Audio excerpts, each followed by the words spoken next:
Mesdames, Messieurs, bienvenue à Laval et compagnie. Mon nom est Éric Rémy. Et moi, Amélie Paul. Cette semaine, Laurence Coutu-Paquin nous fera connaître le groupe de loisirs La Relance, un regroupement de retraités et de pré-retraités qui en ont dedans. Dans le cadre de la semaine du don d'organes et de tissus, nous recevons une résidente de Laval qui a un cœur tout neuf depuis août 2009. Joliane Béguin, notre pharmacienne en résidence, nous parlera d'un mal très répandu mais traitable, l'arthrose. Rêvez-vous un jour de faire la marche de Compostelle? Si oui, ne manquez pas l'entrevue que je vais faire avec un animateur de l'association des pèlerins et amis du chemin de Saint-Jacques pour la région Laval-Laurentide. En parlant de plein air, Louise Arca, horticultrice, nous donnera envie de sortir dehors. Comme on n'est jamais si bien servi que par soi-même, on vous amène au lancement du livre Donnez et recevez, dont l'idée a germé ici même sur ce plateau. Et Nicolas Vincent Poirier nous parlera du film Commotion, dont l'histoire vraie et tragique raconte celle des commotions cérébrales dans la Ligue nationale de football. L'édition de la semaine du 10 avril 2016 de votre magazine Laval et compagnie débute à l'instant.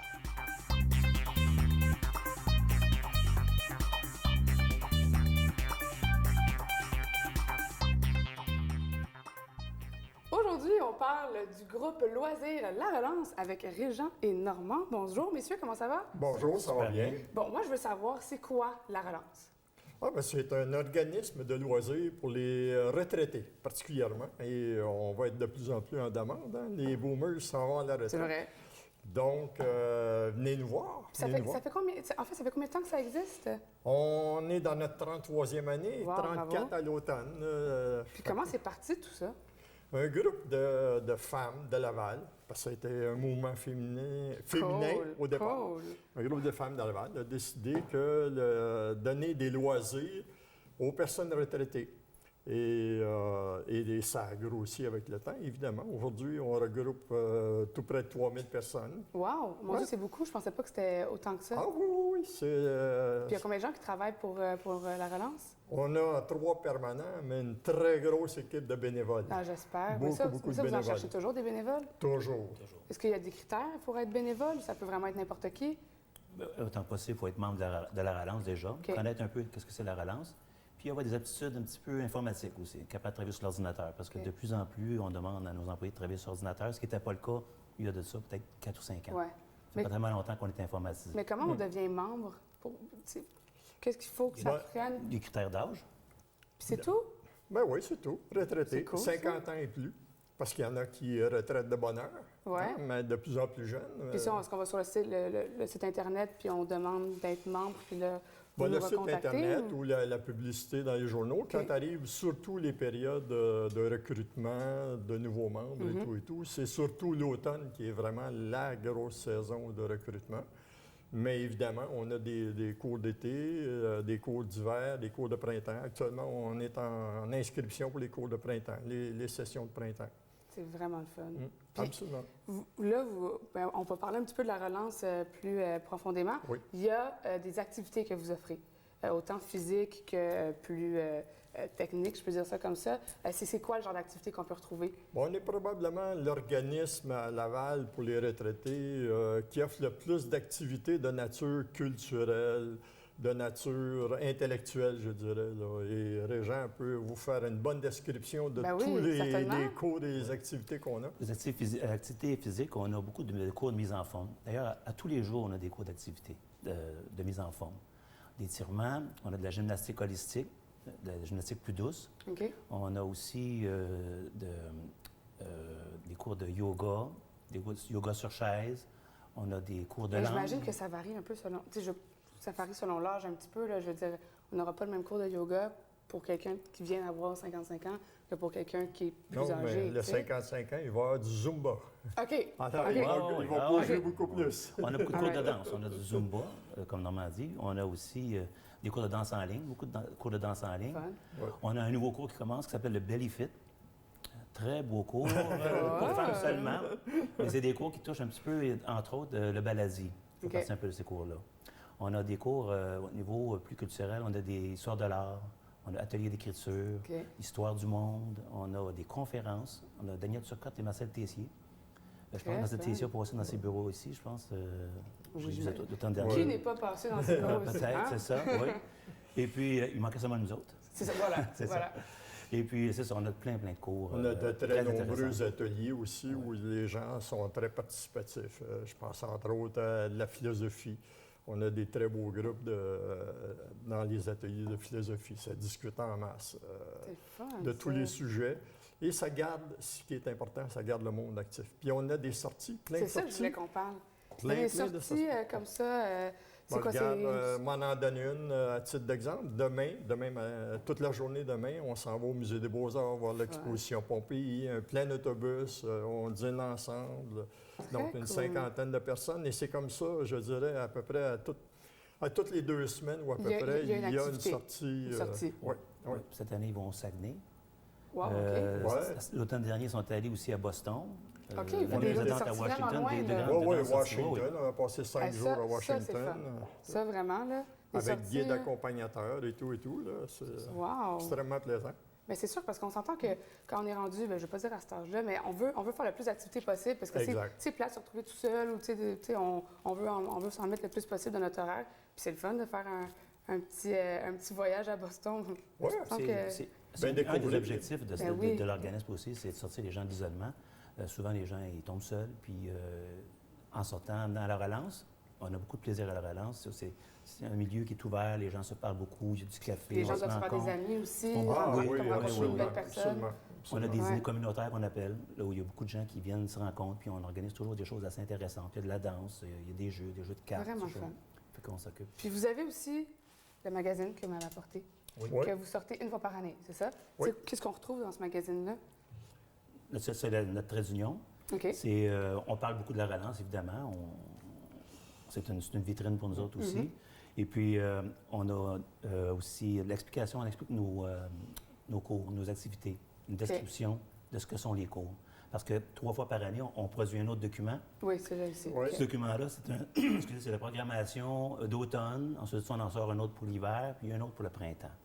OK. L'été, on est un petit peu moins actif. Évidemment, les gens, là, il y a beaucoup moins de gens qui sont intéressés à sortir, venir suivre des cours, mais on a quand même 2 cours d'éducation physique par semaine. OK. Et puis aussi du bridge. On a du bridge à tous les semaines, puis ça, c'est Oh, oui. à l'année longue du bridge. Très cool. Et c'est extrêmement populaire. On remplit une salle, vraiment une très grande Ouais. salle là, de joueurs de bridge. Ça, c'est officiel. Mais en plus de ça, on a un site web. Bien, c'est ça. Là, si Qu'on on a oublié met- des informations aujourd'hui, Ouais. ou que les gens veulent s'informer, en savoir plus, vous avez votre site Internet, Oui. qui est le... Qui est le site de la relance, en fait. OK, la relance, ben, on l'écrit sur Internet, la relance. La le relance, site, vous allez tomber le dessus, site. c'est Puis vous officiel. avez nouvellement une page Facebook. Oui. Aussi. Donc, on tape la relance sur Facebook, on a votre page aussi, on peut voir toutes Ou les la relance au informations. groupe de loisirs, la relance. Au groupe de loisirs, la relance. Oui. Ah, ben, génial, On ça. tombe sur cette page-là, puis on est assez actif quand même. Donc, au le niveau plus de la page. bénévoles qui veulent venir vous aider, le mieux. Oui. Puis, Et ça permet, je veux dire, ce genre de site-là, exemple, là, à tous nos membres et à ceux qui ne le sont pas ou qui voudraient le devenir, d'être vraiment au courant Exactement. de tout ce qui se passe. Parce qu'il y a des activités, c'est 5 jours semaine, ça n'arrête pas. Il y a des centaines et des centaines de nos membres qui circulent dans les locaux là, tous les jours. Donc, Donc, faut- on invite les gens ben oui, à venir vous absolument. voir. Ben, oui, et puis la retraite, il va en avoir de plus en plus de gens à la retraite. Mm-hmm. Souvent, il ne faut pas rester à la maison. Il faut vraiment sortir, là, il faut changer s'intéresser, d'idée. il faut Ouais. sortir, il faut participer à des activités qui créent chez les personnes de l'intérêt. Absolument. Et évidemment, des rencontres sociales. On a même des dîners communautaires. Régulièrement, on fait des grands dîners communautaires. 2-3 fois par année, on fait des soupers qui attirent des centaines de nos membres pour pouvoir partager entre eux. Puis évidemment, manger et danser. Pourquoi puis, pas, hein? Pourquoi pas? Ben oui, La vie ça est doit être belle. super agréable. Ben oui, La vie est La vie est belle, belle. puis elle est de plus en plus longue, alors profitons-en. sur ces belles paroles. Merci, messieurs. Bien, merci à vous. Merci beaucoup.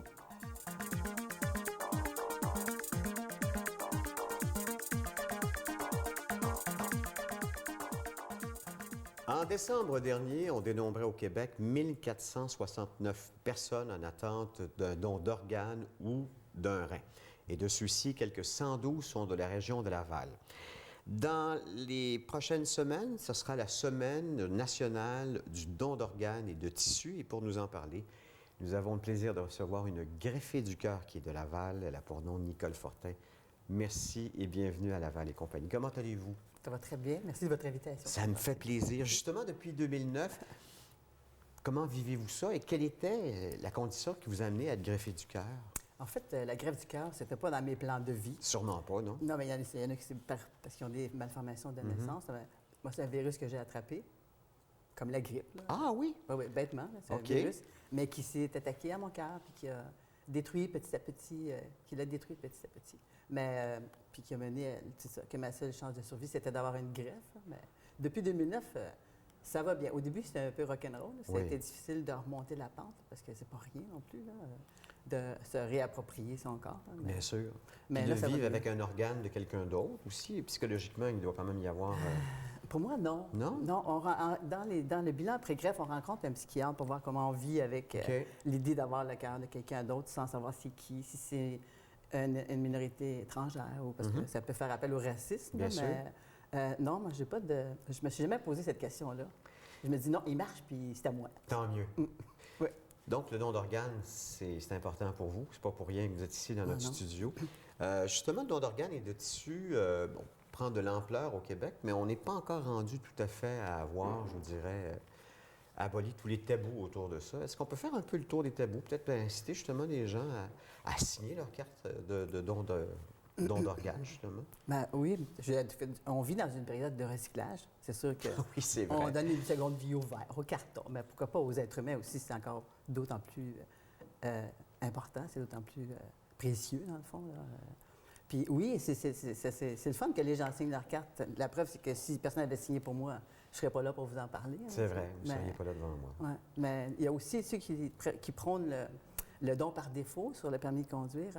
Moi, je trouve que c'est bien que ce soit un acte délibéré, que ce soit un acte réfléchi, que la personne prenne le temps de dire oui, moi, je veux faire la différence, peut-être éventuellement dans la vie d'une personne, je veux signer. Puis, Est-ce qu'il y a toutes sortes de tabous aussi bon, autour de ça? Entre autres, ceux qui se disent, ben, tu sais, si je suis en train de mourir, mais que tout à coup que ma condition s'améliore, mais qu'on est en train de m'enlever des organes.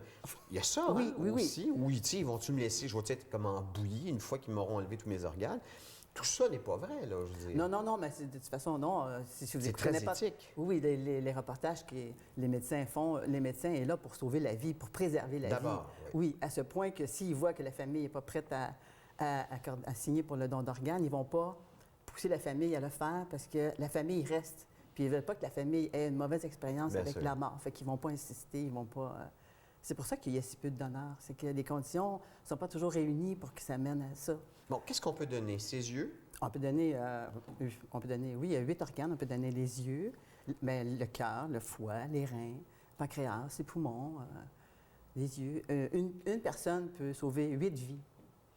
Puis en guérir 20 autres, je pense. Oui, hein? et ça, avec les dons d'organes et de tissus, je ne sais pas. Parce qu'on parle précisément. d'organes aussi, de dons de reins, puis on peut même faire des dons vivants. Oui, des dons de reins pour les familles proches. Je pense entre autres à Gaétan Frigon qui a reçu oui. celui de sa sa sœur, conjointe. de ou sa conjointe. Je pense à sa conjointe. Donc, on peut délibérément décider de donner un rein à quelqu'un près de Ouais. nous. Oui, puis il existe des réseaux d'échange aussi que, mettons, si on n'était pas compatible, bien, moi, je pourrais donner un rein à quelqu'un d'autre, puis cette autre personne-là, on pourrait trouver... c'est un réseau de... On échange nos reins, en fait. Là. Moi, je peux le donner, mais pas à mon conjoint, mettons. Fait que OK. je le donnerais à une autre personne, puis une autre personne qui pourrait être compatible. Est-ce que vous étiez sensible aux dons d'organes avant d'en avoir un? Oui, ça a toujours été un peu dans ma famille, parce que quand j'avais 13 ans, j'ai un frère de 10 ans qui est décédé happé par une voiture. Puis quand mon père est revenu de l'hôpital, ça avait été un peu une peine pour lui qu'il n'ait pas pu récupérer. Faire survivre un Oui, peu. c'est ça. Pour qu'il Exactement. puisse vivre dans une autre personne. C'est ça, exactement. D'ailleurs, je sens encore votre émotion lorsque vous en parlez. Alors, les statistiques du don d'organes et du don de tissus, parce que les tissus aussi, c'est important, Ouais. on le voit que ça fait du cheminement. Il faut signer sa carte de don d'organes. Est-ce que derrière ce qu'on appelle le permis de conduire, est-ce que ouais. c'est assez? Bien, c'est déjà un bon pas, mais il faut d'abord le dire aux proches pour que tout le monde soit informé puis que tout le monde soit à la même place quand C'est ça. s'il arrive un accident à l'hôpital, que là, il n'y a pas de discorde et de désaccord. Le mieux, c'est de le faire notarier là, dans le registre des notaires, parce que là, tout de suite, le premier réflexe des policiers ou des médecins à l'hôpital, ils vérifient si vous êtes sur le registre des notaires. Là, c'est sûr que le don est fait. Là, il procède. J'ai vu, parce que j'ai été faire ma petite recherche, que ça prend un numéro d'assurance sociale, je pense que c'était mon adresse, puis ensuite c'était mon numéro, genre sur mon rapport d'impôt. Et comme ça, Oui. ça devient plus officiel à ce Ouais. moment-là. Même, je pense que l'année passée, j'ai vu, me semble, avec mon permis de conduire, une feuille blanche de la SAQ, OK. c'était une autorisation permanente qu'on signait, puis qui disait oui, on le fait une fois pour toutes, puis on le donne. On n'a pas besoin de signer à chaque fois notre Ça carte. ressemble à quoi le pourcentage de gens qui donnent des organes versus ceux qui n'en donnent pas encore?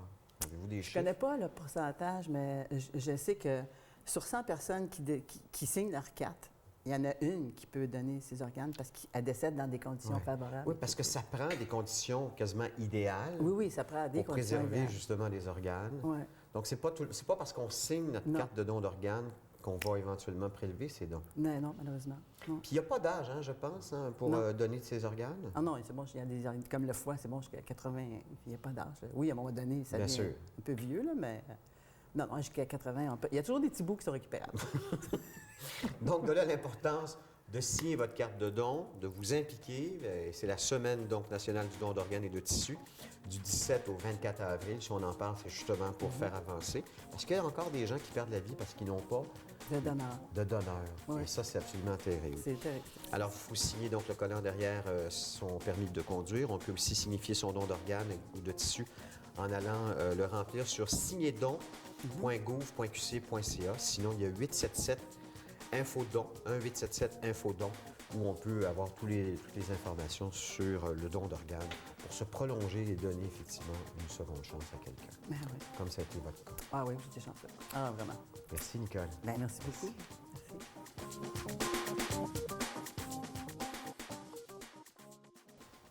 L'arthrose est une maladie des articulations caractérisée par l'usure du cartilage qui recouvre les os. Je l'ai bien dit, hein, Joliane? Joliane Béguin, notre pharmacienne en résidence, nous dit tout ce qu'il y a à savoir sur ce mal qui est très répandu, malheureusement. Joliane, Bonjour. qu'est-ce qui cause cette douleur exactement? En fait, la douleur, comme tu viens de le mentionner, donc c'est de l'arthrose, c'est dû à une usure de ce cartilage-là, qui est un tissu qui est souple, mais flexible, mais très, très robuste quand même, qui va recouvrir les os et jouer un petit peu comme amortisseur au niveau des articulations. Donc, à mesure que ce cartilage-là va s'user, on va avoir des douleurs qui vont être causées au niveau des articulations parce qu'il n'y a pas... il commence à avoir un frottement. Exactement. Donc, ça frotte. Oui. Et c'est quoi la cause exactement de cette usure-là?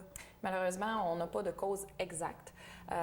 Donc, c'est sûr que c'est quelque chose qui peut avoir plusieurs causes. On parle de l'âge déjà. Donc, c'est sûr qu'à mesure qu'on avance en âge, à mesure qu'on utilise ce cartilage-là, il peut avoir une usure. Donc, déjà. Le surplus de poids aussi. Donc, c'est une partie du corps qui va absorber, comme je disais, le poids. Donc, c'est sûr que si on a plus de poids, ça peut causer plus de douleur. Puis il y a une certaine partie qui est héréditaire aussi, donc malheureusement, s'il y en Être a plus beaucoup. vulnérable à Oui. ce niveau-là, Ouais. naturellement. OK. Et puis j'imagine qu'il y a, pour les gens plus jeunes, l'usure, tout simplement à cause d'un mouvement répétitif. Oui, ça peut être un mouvement répétitif. On peut voir ça aussi avec des blessures antérieures. Donc, les gens qui sont très, très sportifs, ça peut arriver fréquemment, là, s'il y a eu une blessure, ben, l'arthrose va avoir tendance à se développer plus rapidement au niveau des articulations qui ont déjà été blessées. Là. Et les articulations qui sont le plus souvent touchées, ça serait lesquelles? En fait, toutes les articulations peuvent être touchées, mais oui, il y en a qui sont plus fréquemment touchées. On parle du cou, on parle aussi des hanches, du bas du dos, très fréquemment les genoux aussi. Donc, c'est évidemment une articulation qui est très, très utilisée dans beaucoup de sports. Et donc, on parle aussi des chevilles et les mains. Je peux imaginer les genoux, les chevilles, les coudes, tout ça, mais le cou? Oui. Qu'est-ce qui peut arriver au cou? J'ai du mal à imaginer. Bien, certains sports, donc, ils vont utiliser... Des chocs? Oui, et des tout ça? chocs, des pressions, des torsions au niveau du cou. Un accident aussi. Donc, par exemple, un accident de voiture peut causer une blessure vrai. importante au niveau du cou, puis on reste fragile, malheureusement. Et bon, comment on diagnostique ça ou c'est quoi les premiers signes de la maladie? En fait, ça va commencer par une raideur. Donc, souvent, en se levant le matin ou après une longue période d'inactivité, on parle de 15 à 20 minutes où on va sentir que l'articulation est raide.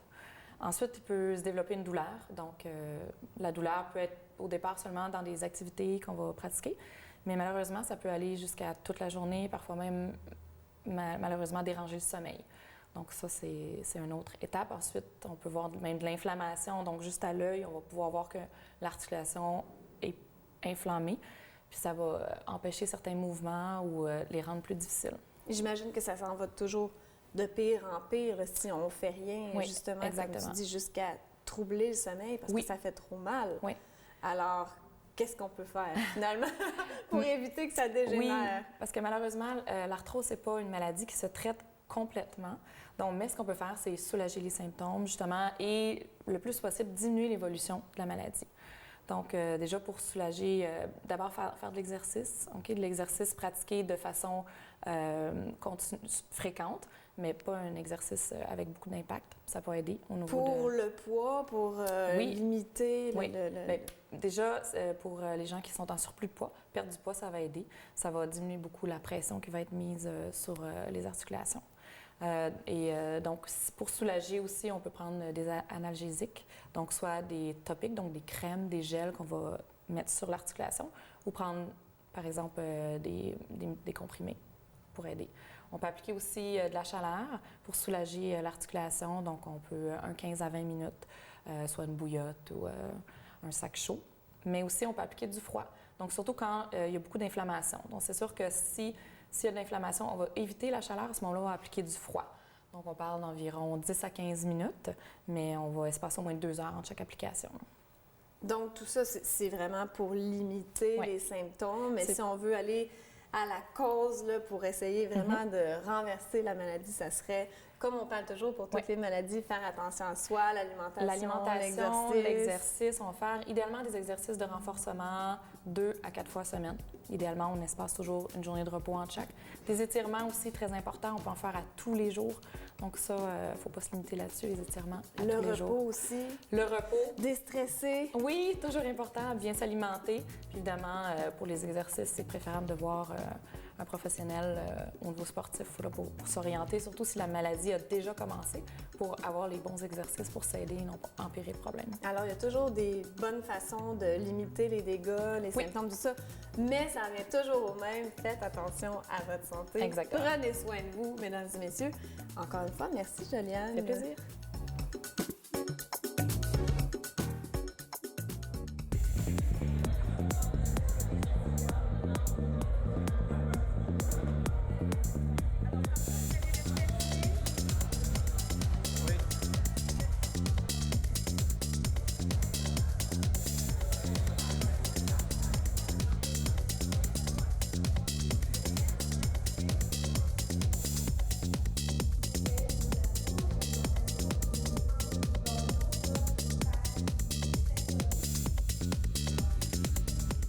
Au nom de tous les membres de la Féance de Laval, je vous souhaite la bienvenue pour célébrer cette 16e Journée nationale du travail invisible. Et bonjour, je suis Michèle Sirois, je suis membre de la Féance de Laval et aujourd'hui, nous soulignons, comme à chaque année, le premier mardi d'avril, la Journée du travail invisible.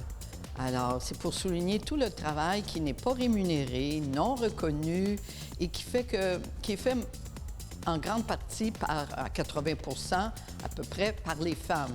Alors, ce travail non rémunéré, non reconnu, eh bien, nous voudrions bien avoir des mesures pour faciliter que les femmes puissent avoir accès à un travail qui soit rémunéré, entre autres, et reconnu socialement et économiquement.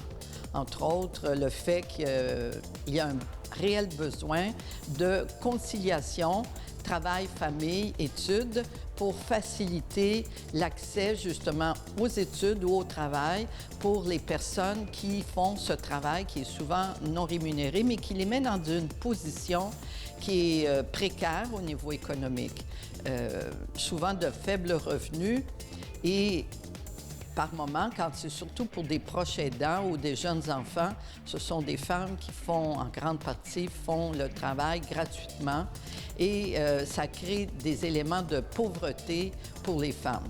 Alors, donc, il faudrait avoir un meilleur partage des tâches à la maison, mais également des mesures sociales comme les garderies. Alors, nous avions des garderies à 7 $ qui permettait aux femmes d'avoir plus d'autonomie financière.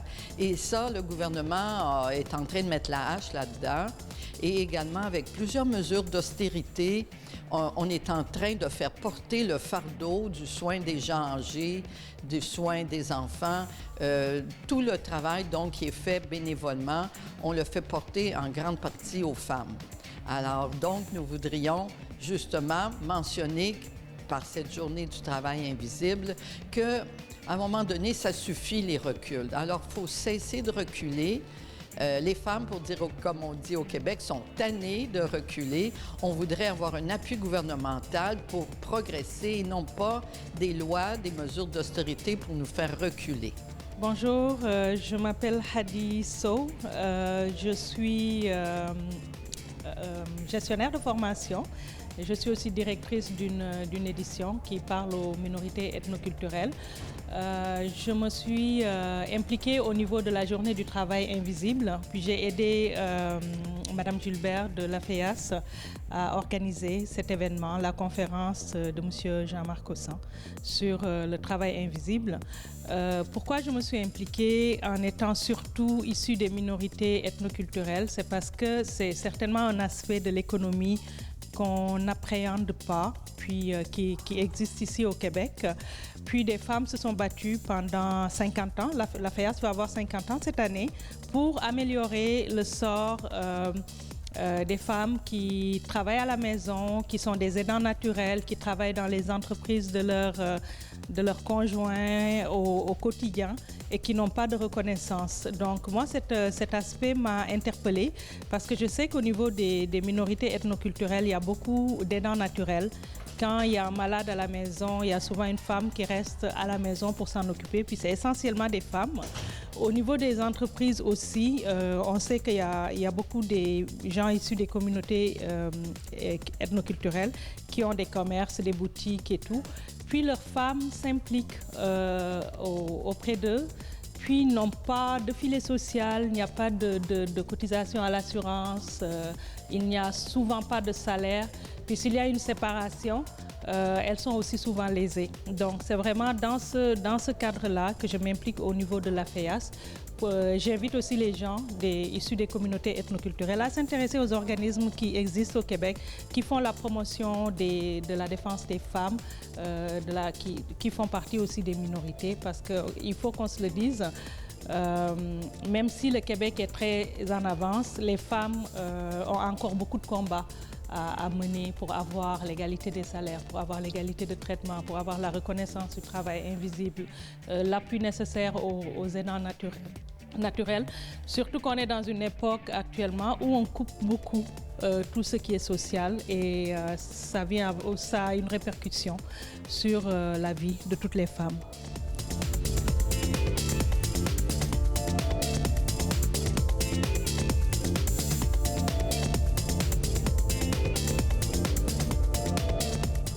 Alors, voilà ce que nous voulons souligner aujourd'hui par la journée du travail invisible.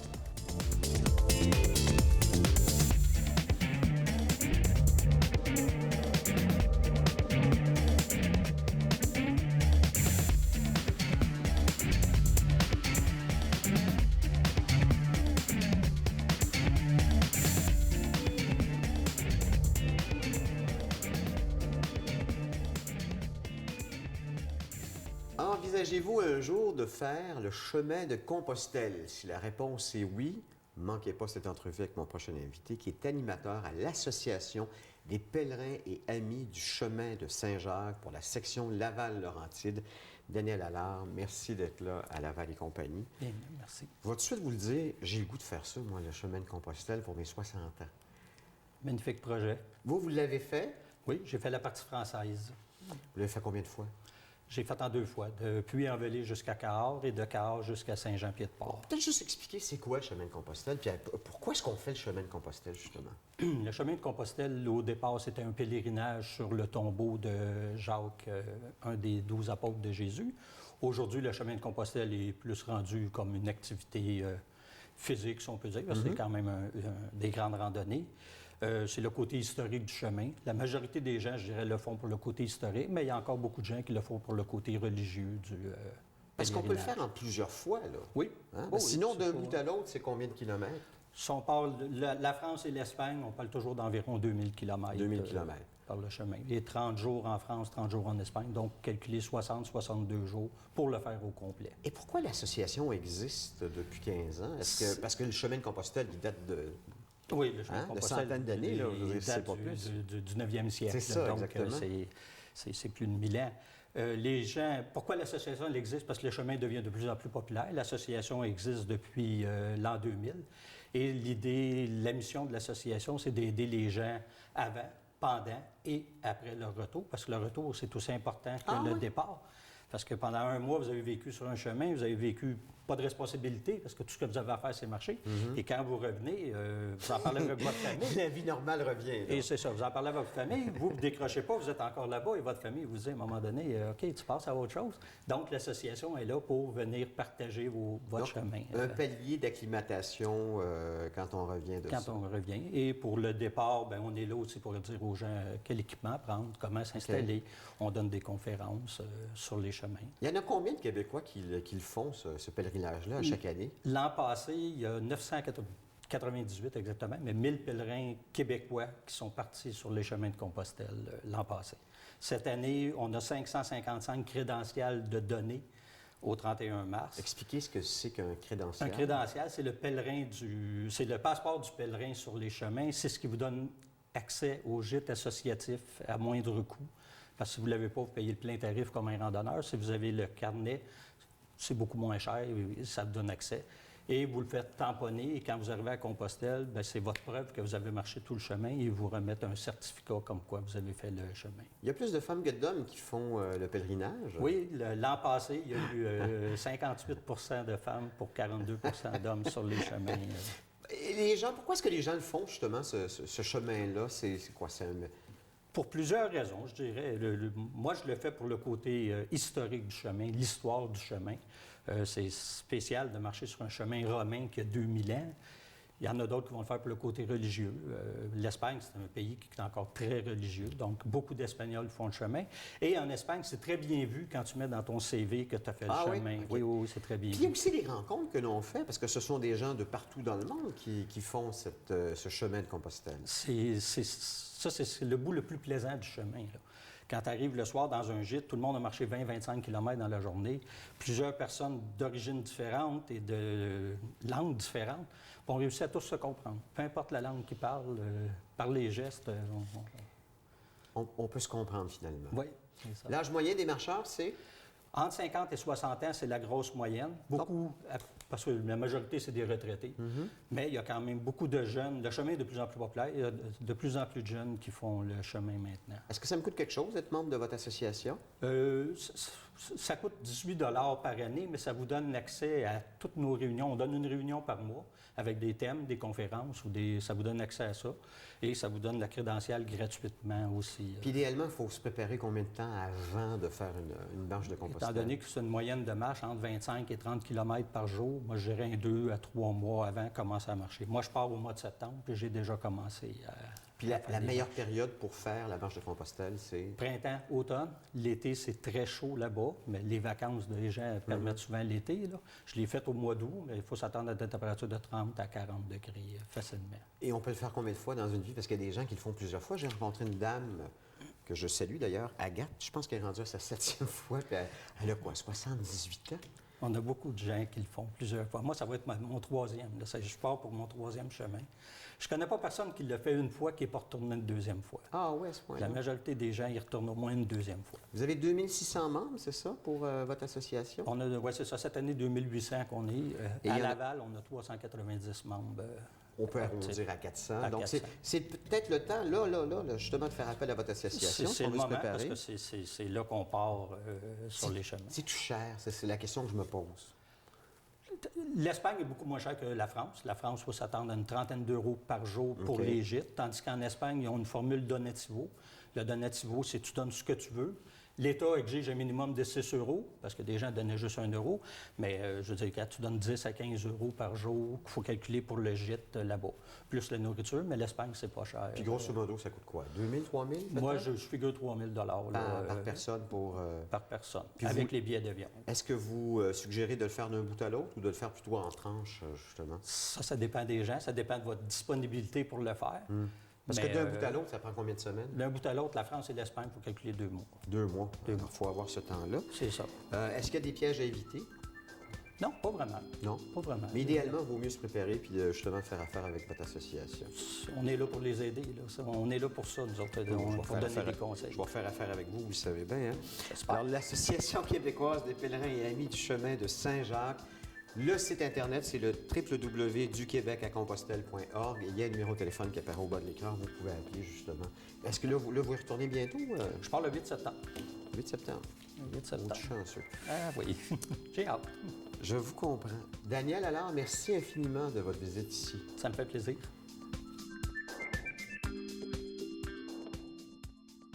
Ça fait plusieurs mois que nous l'attendons, il se fait même désirer. Voici enfin venu l'arrivée du printemps. C'est un mois important pour débuter nos travaux dans le jardin.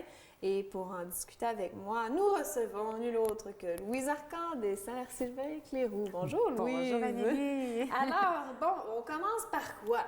Bien, on commence par le grand ménage. La première affaire à faire sur notre terrain, c'est vraiment de le nettoyer. Alors, l'hiver, à laisser des résidus, on ramasse toutes les petites roches, les papiers. Les feuilles de l'automne passé. Tout ça, on nettoie tout ça. Et aussi, il ne faut pas oublier d'enlever nos protections hivernales. Ça, parce qu'on peut le faire dès maintenant? Il faut le faire maintenant, c'est très important parce que le soleil est beaucoup plus chaud. Alors, ça va cuire sous le cône. Donc là, c'est le temps. Là, oui, parce que ça peut faire des maladies fongiques. Il faut vraiment tarder. Il faut les garder prêts quand même parce que les nuits risquent encore d'avoir des fois des gels. S'il fait moins 10, c'est sûr qu'il faut le remettre. Là, mais idéalement, il faut l'enlever à cette période. Et donc, on nettoie le terrain, on enlève nos protections. Oui, puis quand on enlève nos protections, j'ai oublié de vous dire, c'est important de le faire dans une journée nuageuse. C'est important de le faire soit en fin de journée ou dans une journée nuageuse parce que justement, vu qu'il fait chaud sous le cône arrosier, ça risquerait d'endommager ou d'assécher les feuilles de nos arbustes. Alors, on le fait en fin de journée, on enlève le tout. Est-ce qu'on peut déjà commencer à planter des nouvelles plantes? Bien là, le sol est encore gelé. Là, on va vraiment commencer à faire le ménage. Alors, quand on dit le ménage, c'est aussi la taille de nos arbustes, nos vivaces. On peut commencer à travailler vraiment le jardin. Et les arbustes, il faut faire attention, il faut tailler seulement les arbustes qui fleurissent en fin d'été. Parce que si on taille nos arbustes qui sont printaniers, on va enlever notre floraison. Alors, on enlève tous les résidus sur nos arbustes, nos haies, les bouts qui ont asséché. On fait vraiment un ménage complet de nos plates-bandes et de notre terrain. Et bientôt, on va avoir à préparer la pelouse également. Alors, pour travailler notre jardin, là, on entend que le sol soit dégelé.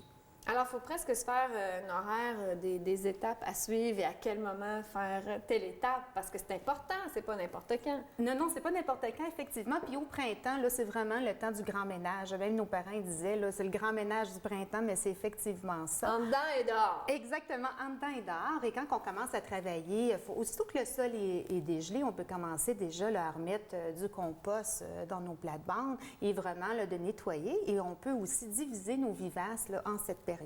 Alors, si on a vraiment un nouveau décor ou qu'on veut vraiment diviser nos vivaces pour justement qu'on trouvait qu'ils étaient trop envahissants, puis on veut les placer à de nouveaux endroits, c'est le temps de le faire au printemps. Alors, on va vraiment le diviser nos vivaces pour qu'on peut les replacer à différents endroits. Je me demandais si on ajoutait de la terre ou du compost. Et puis là, tu parlais de compost. Oui, bien, c'est bien d'ajouter les deux parce que c'est ça s'est délavé pendant toute la saison. Alors, au printemps, ça se délave beaucoup. Alors, c'est important d'en rajouter. Puis aussi, c'est le bon temps de le faire au printemps parce que justement, vu que les vivaces, ils ne sont pas poussés encore, on voit, c'est beaucoup plus simple pour nous et plus facile de mettre le compost dans les plates-bandes, là. Alors, on peut vraiment mettre notre compost dans nos plates-bandes et notre nouvelle terre. En bonne quantité? En bonne, bien, la quantité, moi, je dis toujours, là, c'est à peu près là, 1 sac de compost pour 2 sacs de terre.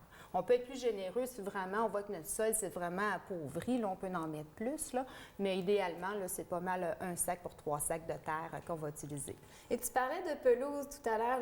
Le printemps, souvent, c'est désastreux et puis il y a des pissenlits et tout ça. Oui. C'est quoi tes trucs pour garder une belle pelouse? Bien, c'est bien important. J'adore ta question parce que souvent, on va penser, là, c'est vraiment, là, on va de faire des gros travaux. Non, c'est vraiment de mettre de l'engrais. Notre gazon, le printemps, c'est la part d'engrais le plus important.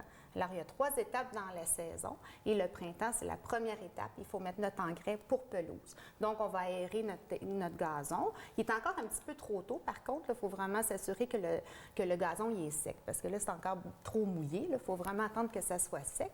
Puis, on va commencer à mettre notre premier traitement d'engrais pour le gazon. Alors, ça va être la première étape. pissenlits un par un. Non. Quand le gazon il est plus... Dans le fond, il faut le renforcer. Et plus que notre gazon va être renforcé, il n'y en aura pas.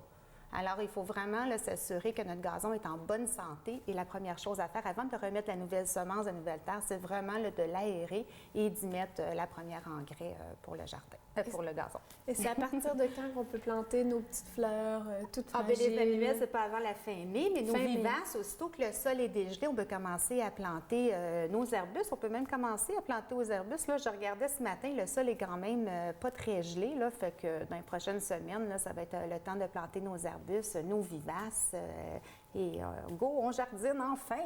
Mais justement, on jardine. Pour faire un jardin, vraiment, c'est à quel moment qu'on doit commencer à planter? Parce que là aussi, les différents légumes, c'est pas la même on peut commencer période. maintenant à faire nos petits semis dans la maison. C'est vraiment le temps. On peut déjà commencer à semer, à partir notre petit jardin dans la maison. C'est sûr qu'on ne peut pas semer directement en terre maintenant parce que ça va geler, les semences vont geler. Mais partir ça dans la maison, c'est le temps idéal. C'est vraiment le calendrier, le mois d'avril parfait pour partir nos tomates, nos persils et autres. Et nos cannas aussi, nos bulbes qu'on a gardés, nos bulbes d'été, c'est le temps de les partir vraiment dans la maison. On récupère nos bulbes, on les plante en pot pour éventuellement pouvoir les transplanter dehors là, à partir de la fin mai. Fin mai. Fin mai. Donc, pour vous autres, c'est la grosse période en ce moment. C'est là. vraiment Ça brasse la grande période. Ah oui, on est vraiment comme des petites abeilles. Là, tout le monde travaille très, très, très fort en cette période. Puis pour nous, le printemps, ça se planifie là, 6 mois d'avance. Alors, ça fait longtemps là, qu'on est dans notre période de printemps parce que toutes ces belles fleurs-là, ça prend énormément d'organisation. Il faut acheter toutes les semences, toutes les boutures, tous les intrants. Alors, c'est un grand, grand travail. Vous planifiez le printemps au mois de janvier? Bien, honnêtement, là, puis on est toujours comme 6 à 9 mois d'avance. Déjà, là, on a terminé tous nos achats pour les poinsettias à l'hiver. Ça, c'est comme incroyable de dire ça, mais c'est vraiment comme ça, les horticulteurs. Dans des serres qui sont de notre volume, on n'a pas le choix d'être vraiment, vraiment... toujours à l'avance dans la planification. Puis le printemps qui est vraiment notre plus grosse saison, là, c'est incroyable. On a 1 million de pieds carrés de production en serre. Alors, ça fait des fleurs par million. Ça prend beaucoup d'organisation, vraiment beaucoup. Mais une chance, toi, ça va bien avec toi. Il faut que ça bouge. Oui, moi, je suis dans le bon métier. Dans le bon métier. Mais merci beaucoup pour ces précieux conseils, Louise. Et bonne saison. Oui, bon jardinage. Ouais. Merci.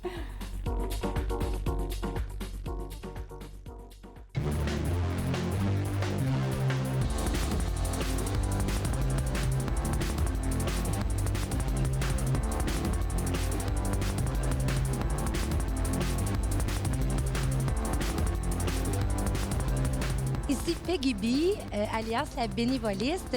Ce soir, on est au lancement du livre « Donnez et recevez, le pouvoir du don de soi ». Donc, c'est un grand événement pour nous, Éric et moi. On lance notre livre qu'on travaille depuis les 6 derniers mois. Un livre qui est une source d'inspiration, une réflexion sur comment donner, qu'est-ce que ça nous apporte de donner, mais aussi de recevoir. Mais également, on y trouve des outils pour les entrepreneurs pour leur permettre de maximiser leur impact social. Et finalement, la cerise sur le Sunday, Éric a écrit une magnifique section avec des témoignages de personnalités publiques. On y retrouve Mitsou, Daniel Germain, Chantal Lacroix, Commandant Piché, plusieurs autres. Donc, c'est un livre là, que vous devez absolument vous procurer, le cadeau idéal à donner dans l'esprit du donner-recevoir.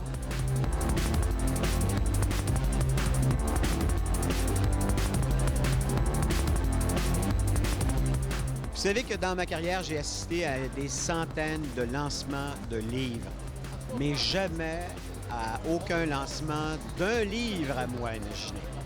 Alors, c'est bien particulier. Ça fait, je vous dirais, des semaines et des semaines que je me sens comme une femme qui va accoucher d'un bébé. Et oui, j'avoue, il y a comme une espèce d'accouchement avec tout ça. Il y a des beaux moments, mais il y a des moments aussi d'angoisse. Je sais pas pourquoi. Pourtant, je suis quand même assez confiant du livre. Puis c'est un beau livre. C'est un beau livre et c'est, je vous dirais, une belle résultante dans ma carrière, c'est-à-dire d'aller vers, dans le prolongement, si on veut, de ma carrière médiatique, qui a toujours été, je vous dirais, reliée aux gens. Bien, cette fois-ci, je suis toujours relié aux gens, mais d'une façon un peu différente, celle de donner de soi, d'être dans des événements de levée de fonds et ainsi de suite. Puis c'est surtout de passer aux prochaines générations le besoin de donner. Non seulement le besoin, mais le plaisir de donner. Et avec Peggy Bellan, que vous connaissez, la petite abeille que vous voyez là, on a un grand projet avec Benelove. Le livre, c'est un des jalons, celui pour expliquer comment faire éventuellement du bénévolat. Vous allez dire, c'est facile de faire du bénévolat? Pas si facile que ça. Il faut trouver la bonne cause, il faut être au bon endroit et il faut avoir le temps, bien sûr, de s'investir. Et au fur et à mesure où ce grand projet-là de Benelove va augmenter, va prendre de l'ampleur, eh bien, on va réussir peut-être à remettre au goût du jour le bénévolat. Il y a 2,5 millions de personnes qui en font au Québec. Pas assez de gens, je vous dirais, d'un certain groupe d'âge. Et je vous dirais que moi, en tout cas, personnellement, j'aimerais qu'on le mette dans les écoles et que ça fasse partie du programme scolaire public, mais également aussi dans les entreprises où il y en a, mais pas assez. Alors voilà, c'est-tu assez extraordinaire?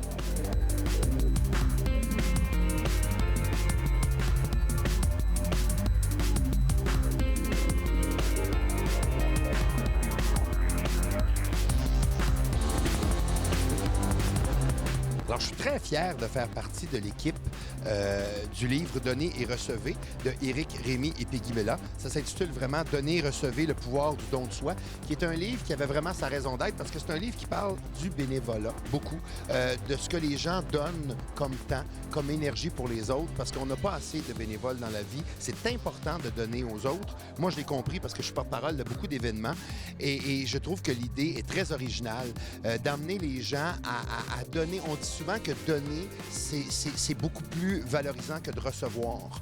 Et je crois que ce livre-là en parle beaucoup. On a beaucoup de témoignages d'artistes, de personnalités qui donnent beaucoup pour les autres. Et je pense que ça va aider les gens aussi. On est très complaisant souvent en tant que personne. On pense souvent à soi beaucoup. Notre personne est très importante, mais les autres aussi sont super importants. Alors, le fait de pouvoir donner aux autres est quelque chose de gratifiant. Et on retrouve beaucoup ça dans ce livre-là. Alors, je pense que c'est unique en tant que livre parce que j'ai entendu beaucoup de gens me dire « Ah, un autre livre, il y en a beaucoup de livres. » Puis oui, mais lui, il est particulier.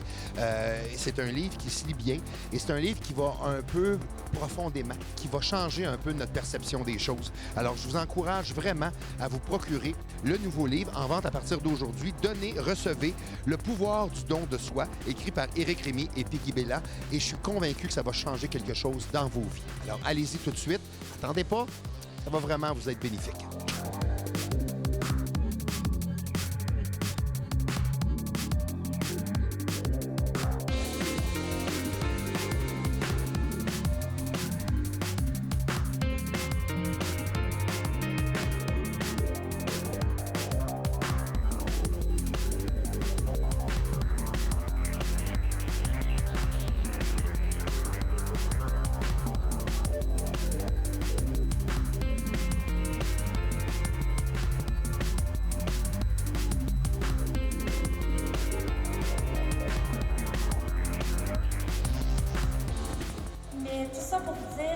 En terminant sur le livre, il a été fait avec cœur. Tout ce que j'espère, aller chercher ce que vous avez à trouver dedans, en espérant que vous allez trouver une parcelle de vous, puis gênez-vous pas pour m'écrire. Moi, je vais avoir du plaisir à savoir ce que vous en pensez, puis ce que ça vous a apporté. Donc, un énorme merci. Ça me touche énormément. Je vis un moment extraordinaire. Ça va être gravé à tout jamais. Tous les gens qui sont ici, c'est merveilleux. Merci beaucoup.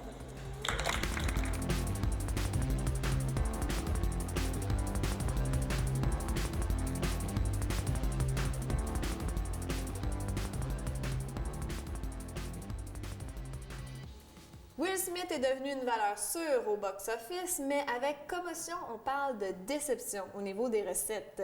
Le film est maintenant disponible en location et on en parle avec Nicolas Vincent Poirier. Bonjour Nicolas! Salut! J'ai vraiment adoré ça!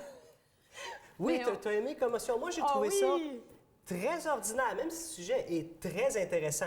Et ce que tu as dit, bon, la déception au box-office, le film, avec 35 millions de budget, a rapporté 47 millions à travers le monde, surtout qu'il est sorti dans le temps de Noël. Donc, les studios s'attendaient à quelque chose un film qui allait avoir un plus grand succès que ça, c'est sûr, et aussi qui allait remporter beaucoup plus de prix que ça, qui est passé un petit peu Mais inaperçu. on n'a plus entendu parler, et ça doit être parce qu'il est sorti parmi tous les gros blockbusters du temps des fêtes. C'était peut-être pas une très bonne décision. Bien, c'est que Will Smith, oui, c'est une bonne décision de sortir un film, surtout un fait vécu avec Will Smith qu'on sort durant le temps de Noël. C'est une très bonne idée parce que, bon, je pense que Ali, ça a été le cas et ça a été un grand succès aussi, tandis que ce film-là n'a pas été un grand succès. À 47 millions, c'est un échec. Oui, c'est décevant. Pour Will Smith, c'est décevant parce qu'à 35 millions de budget, il ne s'attendait pas nécessairement à avoir des records puis faire 300 millions au box-office. Je pense qu'il s'attendait beaucoup plus à peut-être faire 100 millions, quelque chose comme ça, et le reste, le retrouver en location. Le film ne sera pas un flop commercial. Il va rentrer dans son argent. Est-ce que c'est un bon film? Bien, ça dépend des goûts. Moi, j'ai trouvé que le sujet était super intéressant parce que, bon, ça parle du football, le sport favori des Américains. Et surtout, je pense que les studios s'attendaient que le film soit beaucoup plus populaire parce qu'on apporte un sujet assez touché quand même. C'est le premier neuropathologiste qui a découvert que les joueurs de football développent des problèmes C'est un bon mot, ça. C'est un bon mot. C'est l'encéphalopathie traumatique chronique. C'est ça, je le savais. Lui, il a découvert ça, en fait. Il a découvert ça et dans le fond, c'est une espèce de démence que beaucoup de joueurs de football développent avec le temps à cause des chocs sur la tête qu'ils reçoivent. Et même s'ils n'ont pas de commotion cérébrale, reste que le cerveau est affecté à force de se faire rentrer dedans, de se faire donner des coups à la tête. Les casques aident, mais disons très peu. Et quand il a découvert ça en 2009, écoute, il s'est fait des ennemis. La NFL au complet était contre lui.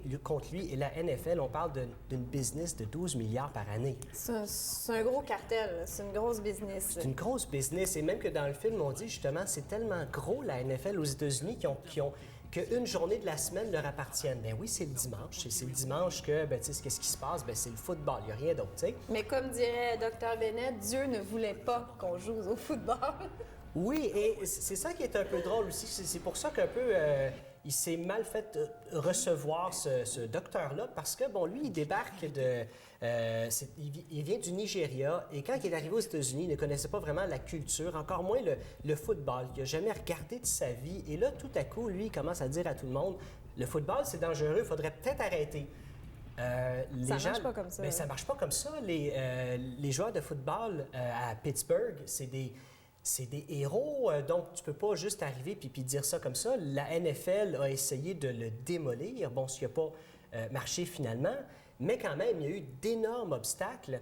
Et moi, ce que je trouve un petit peu plate à propos du film, c'est qu'il est amené de manière assez ordinaire, même si le sujet est très intéressant. Il aurait pu développer plus sur la vie personnelle du docteur, il aurait pu développer plus sur ce qui s'est passé au Nigeria ou d'autres aspects. Là, on dirait que c'est un peu comme un documentaire. On te présente les faits et, c'est ça, on te présente les faits sans approfondir vraiment. Je suis d'accord avec toi. 2 heures. Oui, j'ai bien aimé ça, mais c'est vrai que ça aurait pu être plus approfondi, peut-être même au niveau de sa relation ou la femme dans sa vie. On dirait qu'elle n'a aucune importance dans le film, alors que j'en doute, sincèrement.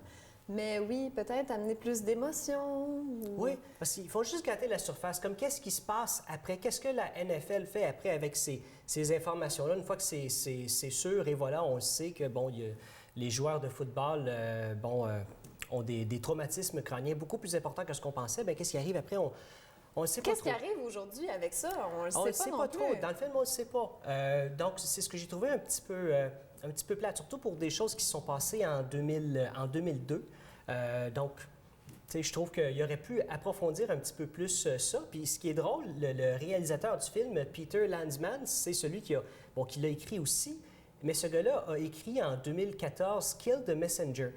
Et ça, c'est un film extraordinaire. C'est un fait vécu. Et pour ceux qui aiment un petit peu les théories de complot, c'est un très bon film. C'est un journaliste qui découvre que la CIA a été impliquée dans les années 80 dans l'importation de cocaïne aux États-Unis pour financer une autre guerre. Donc, ça, je trouve que c'est un très bon film. Et Peter Landsman, bon, par rapport à ce qu'il a fait, Kill the Messenger, je me suis dit, comme c'est sûr qu'il va amener ça de manière intéressante, mais c'est ça qui m'a déçu. Il n'y a rien de si approfondi que ça. Mais pour l'amateur de théorie de complot, justement, en moi, je me demandais en regardant le film si le film en tant que tel avait pas subi le même sort que le docteur Bennett, dans le sens on le tasse un peu pour pas qu'on entende trop parler, pour pas que les gens soient trop au courant de ça. Moi, je sais pas. C'est moi qui paranoïe, peut-être. Bien, je sais pas, parce qu'à la base, il y a quand même 35 millions qui ont été investis dans un film. Donc, le but, c'est que le film se fasse voir. Surtout un sujet comme ça, la NFL aux États-Unis, c'est pas un film qui va marcher vraiment à travers le monde. Donc, mais c'est pas très reluisant pour la NFL, ce film-là, non? Je trouve que ça paraît pas très bien, moi. Bien, c'est quand même assez neutre. Quand tu regardes ça comme ça, qui sont les méchants dans le film? C'est des anciens joueurs de football qui, bon, on comprend qu'ils sont plus, qui ont une certaine démence, qui sont plus tout à fait là. Mais en dehors de ça, la NFL, on peut présumer qu'ils mettent certaines pressions sur le docteur, mais il n'y a rien de clair. Donc là-dessus, la NFL ne sort pas mal du tout, même que dans des rencontres dans le film où là, le docteur est censé aller expliquer à la NFL ce qui se passe, finalement, il ne peut pas, c'est son ami qui y va. On ne voit pas ce qui se passe. C'est juste le docteur qui revient et qui explique ce qui s'est passé. Donc, la NFL paraît pas si mal que ça, à mon avis, à moi. Elle est quand même neutre, mais on peut présumer beaucoup de choses. Donnons-leur le bénéfice du doute, disons. Bien, écoute, c'est tout le temps qu'on avait, Nicolas. Mais je te remercie beaucoup. Moi, c'était ma dernière émission. Je vais m'ennuyer de toi, mais on va se revoir la prochaine saison pour parler d'autres bons films. Merci.